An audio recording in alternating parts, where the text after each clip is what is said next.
ಒಂದಾನೊಂದು ಕಾಲದಲ್ಲಿ ಬೆಳಕಿನ ವಿಚಾರದಲ್ಲಿ ನಾನೇ ಶ್ರೇಷ್ಠ ಎನ್ನುವಂತಹ ಚರ್ಚೆ ದಿನೇ ದಿನೇ ದೇವಲೋಕಕ್ಕೆ ಬರತೊಡಗಿದವು.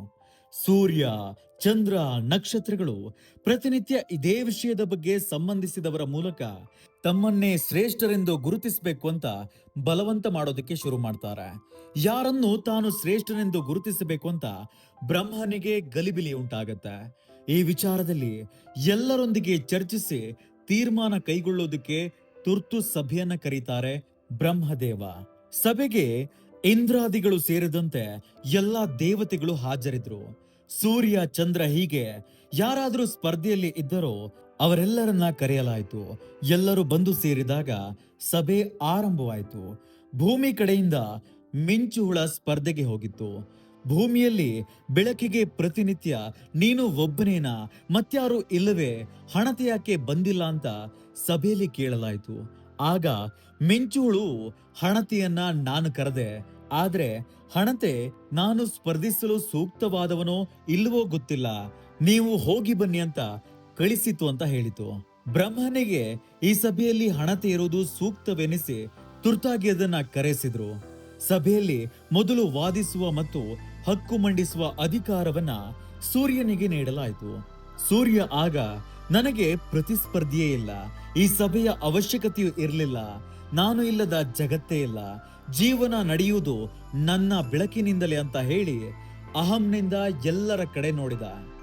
ಅನಂತರ ಚಂದ್ರ, ಈ ಸೂರ್ಯ ಎಲ್ಲ ಕಾಲದಲ್ಲೂ ಇರುವವನಲ್ಲ, ಹಗಲು ಮಾತ್ರ ಅವನ ಕೆಲಸ, ರಾತ್ರಿ ನಾನು ಇಲ್ಲದೆ ಬದುಕಿಲ್ಲ, ಕವಿಗಳಿಗೆ, ಪ್ರೇಮಿಗಳಿಗೆ ನನ್ನಷ್ಟು ಸಹಾಯ ಮಾಡಿದವರು ಯಾರೂ ಇಲ್ಲ, ನಾನು ಸೂರ್ಯನಷ್ಟು ಪ್ರಖರವಾದ ಬಿಸಿಲು ನೀಡಿ ಜನರಿಗೆ ತೊಂದರೆ ಕೊಡೋದಿಲ್ಲ ಅಂತ ವಾದಿಸಿತು.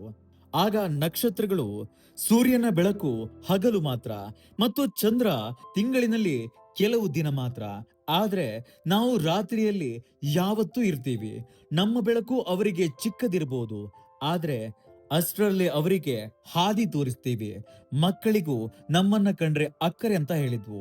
ಮಿಂಚುಹುಳು ಕೂಡ, ನಾವು ಸಣ್ಣವಾದ್ರೂ ಯಾರ ಸಹಾಯವಿಲ್ಲದೆ ಇಡೀ ಕತ್ತಲೆಯಲ್ಲಿ ಒಂದು ಬೆಳಕಿನ ಸೊಬಗನ್ನ ಮೂಡಿಸ್ತೇವೆ ಅಂತ ಹೇಳಿತು.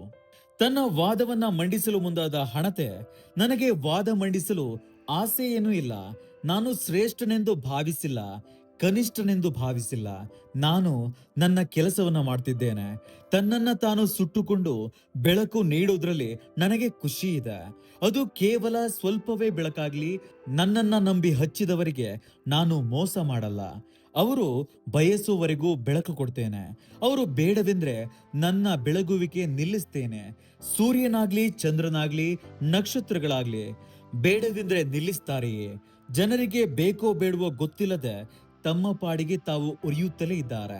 ನಾನು ಇಲ್ಲದೆ ಹೋಗಿದ್ರೆ ಮನುಷ್ಯರ ಜಗತ್ತು ಹೇಗಿರ್ತಿತ್ತು ಅಂತ ಊಹಿಸಿ, ಆದ್ರೆ ನನಗೆ ಅದರಲ್ಲಿ ಹೆಗ್ಗಳಿಕೆ ಇಲ್ಲ, ಅದು ನನ್ನ ಕೆಲಸ, ನನ್ನ ಪಾಡಿಗೆ ನಾನು ಉರಿದು ಬೆಳಕು ಕೊಡುವುದು ಕರ್ತವ್ಯ, ಕರ್ತವ್ಯದಲ್ಲಿ ಶ್ರೇಷ್ಠತೆಯ ಲೆಕ್ಕ ಹಾಕೋದು ನನಗೆ ಸರಿ ಬರುವುದಿಲ್ಲ, ಅದಕ್ಕಾಗಿ ನಾನು ಮೊದಲೇ ಸಭೆಗೆ ಬಂದಿರಲಿಲ್ಲ, ಕ್ಷಮಿಸಿ ಅಂತ ಕೈ ಮುಗಿಯಿತು.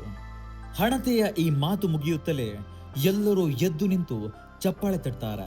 ಆಗ ಬ್ರಹ್ಮ, ಯಾರು ಶ್ರೇಷ್ಠರು ಎಂಬುದನ್ನ ನಾನು ತೀರ್ಮಾನಿಸುವ ಅಗತ್ಯವಿಲ್ಲ, ಇಡೀ ಸಭೆಯೇ ಅದನ್ನ ಗುರುತಿಸಿದೆ, ಶ್ರೇಷ್ಠತೆ ಬರುವುದು ಬರೀ ಬಲದಿಂದಲ್ಲ, ತನ್ನ ಶಕ್ತಿಯಿಂದಲ್ಲ, ಅದರ ಜೊತೆಗೆ ನಡವಳಿಕೆಯಿಂದಲೂ ಕೂಡ ಹೌದು.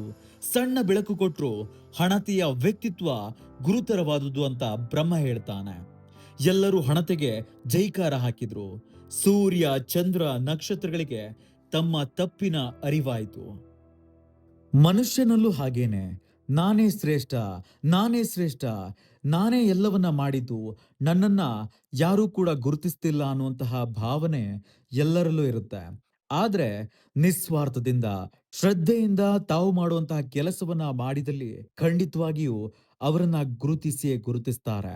ತಮಗೆ ಸಿಗಬೇಕಾದಂತಹ ಗೌರವ ಸಿಕ್ಕೇ ಸಿಗತ್ತೆ. ಆದ್ರೆ ಮಾಡುವ ಕೆಲಸದಲ್ಲಿ ಶ್ರದ್ಧೆ ಇರಲಿ.